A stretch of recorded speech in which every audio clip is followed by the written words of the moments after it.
Bienvenidos en Contexto. Mi nombre es Sebastián Salazar y los voy a acompañar durante los siguientes 30 minutos. A esta hora tocan los titulares. Se promulgó la ley que extiende la moratoria de transgénicos a nuestro país durante 15 años más.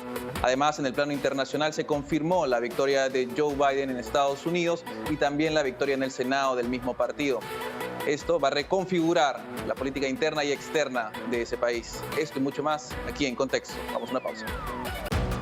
En Contexto llega gracias a la Fundación Naumann, Universidad César Vallejo, examen de admisión 21 de febrero y Los Portales.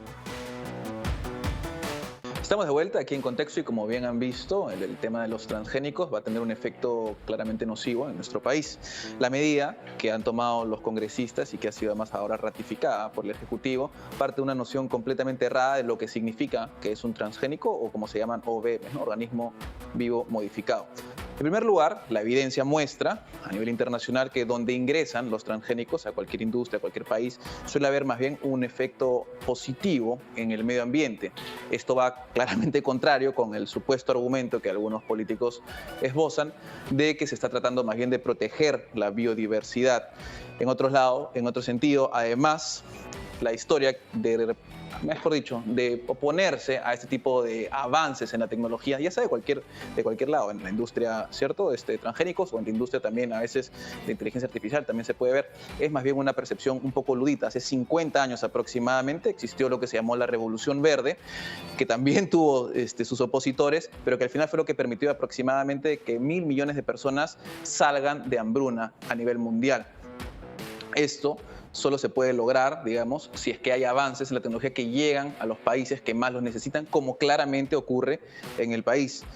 Además, y más importante aún, tal vez es hacer la pregunta a los congresistas y al Ejecutivo que ahora ha pasado esta medida, ¿qué es la evidencia científica o cuáles son los estudios que sustentan de alguna forma la postura que ellos están tomando para pasar algo que claramente va a ser nocivo? Hay suficiente información para todos. Además, no solo tendría un efecto positivo en la biodiversidad, sino que sacaría a muchas personas del hambre y daría más trabajo en el Perú.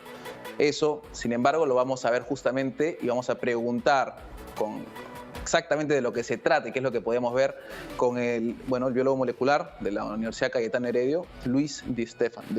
¿Qué tal? Gracias por estar aquí con nosotros. Muy bien, día. Muchas gracias por la invitación. Bueno, empecemos con algo bien básico. Exactamente qué es o por qué se le llama transgénico u OVM y en qué se distingue de lo que se ha hecho tradicionalmente en el Perú, como se hacían los incas con la papa, por ejemplo.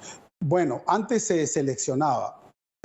Cuando aparecía una variedad diferente, ¿no?, de papa, se seleccionaba. Es lo primero que se hizo. Luego, cuando ya aparecieron las leyes de Mendel, de la genética, se comenzaron a hacer cruces, ¿ya? Y se comenzó realmente el mejoramiento genético moderno, clásico.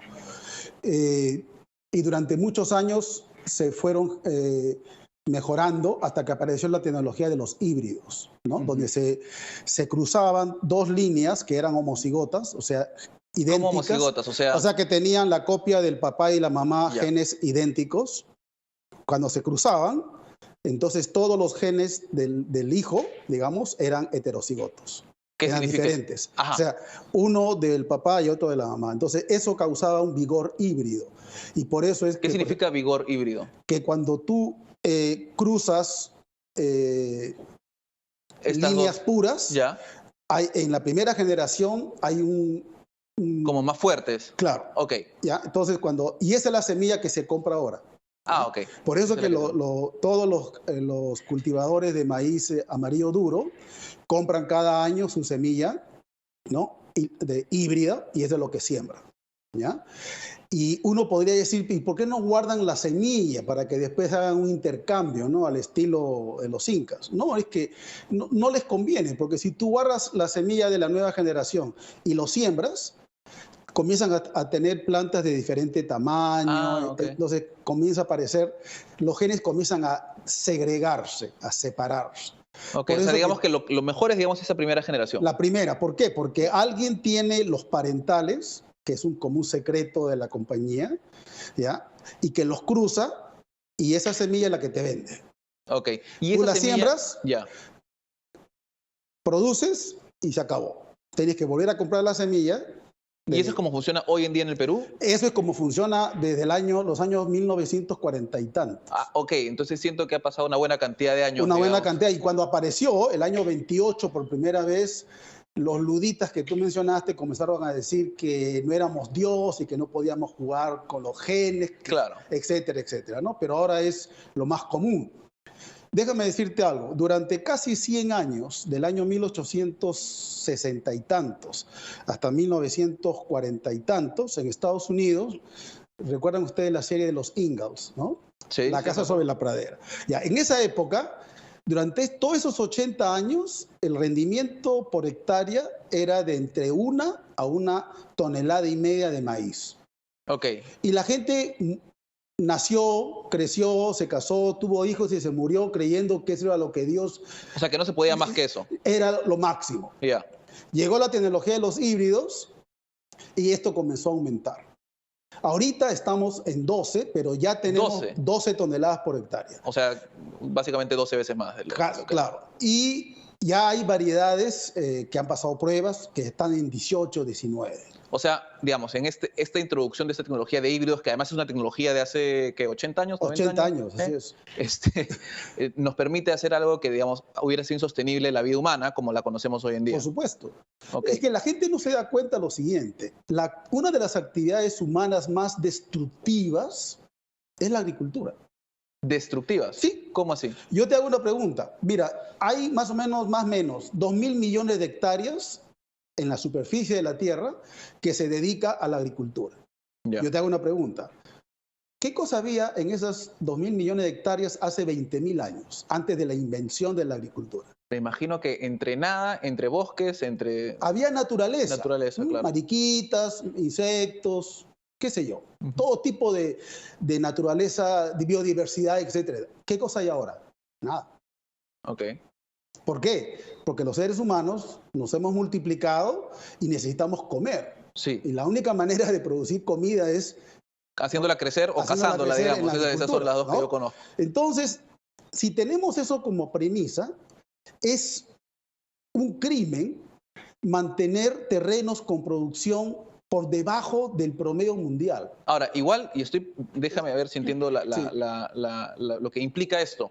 Podríamos reducir el tamaño que se utiliza, aumentar la biodiversidad o sea, producir igual que ahora con menos tamaño. No, hasta más. Okay. Mira, en los Estados Unidos siembran la mitad de lo que sembraban en los 60s y han multiplicado por 3 su producción. Ya, y justamente regresemos al tema, y esto es a raíz de los transgénicos. No, esto es solamente con tecnología pre-transgénico. Ya, pero vamos a los Ahora transgénicos. Con transgénico esto se ha disparado mucho más.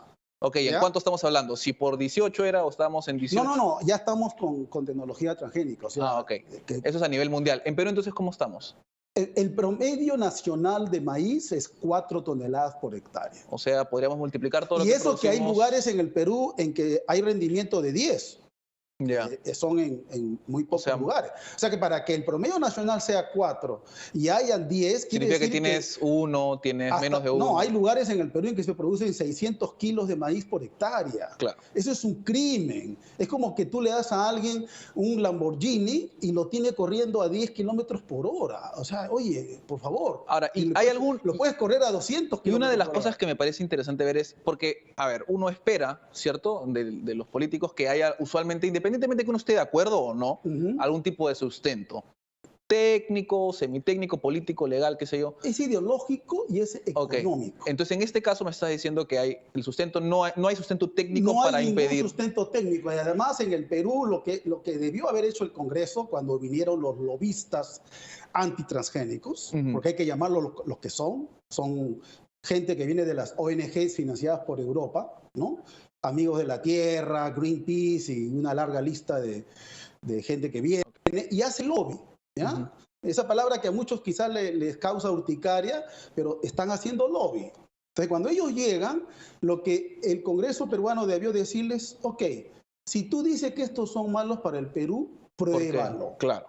Dame la evidencia científica. Se debieron organizar lo que en Estados Unidos se llaman los hearings, ¿no? Claro, Entonces, que es cuando hay audiencias públicas en las que se donde escuchan vienen los científicos de un lado, de otro lado, y y los discuten. congresistas de cada uno de los lados preguntan, Claro. y demoran 8 o 10 horas, y al final esa gente se va educando hasta que al final toma una decisión, Porque hay que tomar esto en consideración.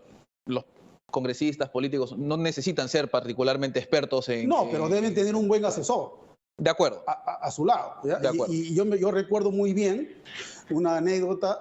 A mí me llamó la Comisión de Agricultura del Congreso para hablar en contra de la ley, de la primera ley del año 2011, ¿ya? En contra, y a favor llamaron al ingeniero Luis Gomero a favor de la ley de la moratoria. Entonces, yo hablé contra la ley. Y él 20 habló minutos a y él favor. habló a favor. 20 minutos igual es poco, para Sí, cualquier por lado. supuesto. Se terminó y comenzó.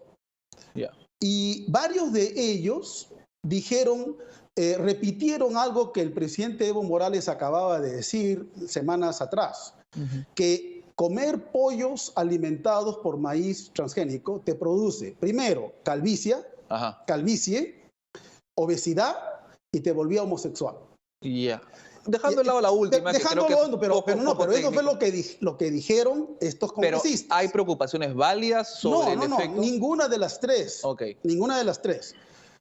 Y yo, como que vengo de la academia, que soy científico, si en un congreso científico alguno de mis colegas viene a aseverar algo tan extraordinario, ninguno de los oyentes lo íbamos a dejar pasar. Claro. Inmediatamente le diríamos, por favor, muéstranos la evidencia. Claro. Y a mí, que yo era nuevo en esa reunión del Congreso, nadie le dijo nada a esos que dijeron eso.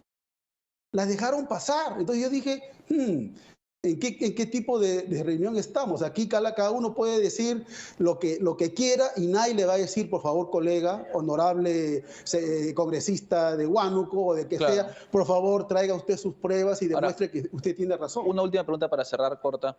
¿Hay alguna manera de revertir esto? O sea, ¿qué es lo que se debería enfocarse? Porque claramente se ha visto que, por ejemplo, la sociedad civil tiene efectos drásticos en las decisiones de los políticos.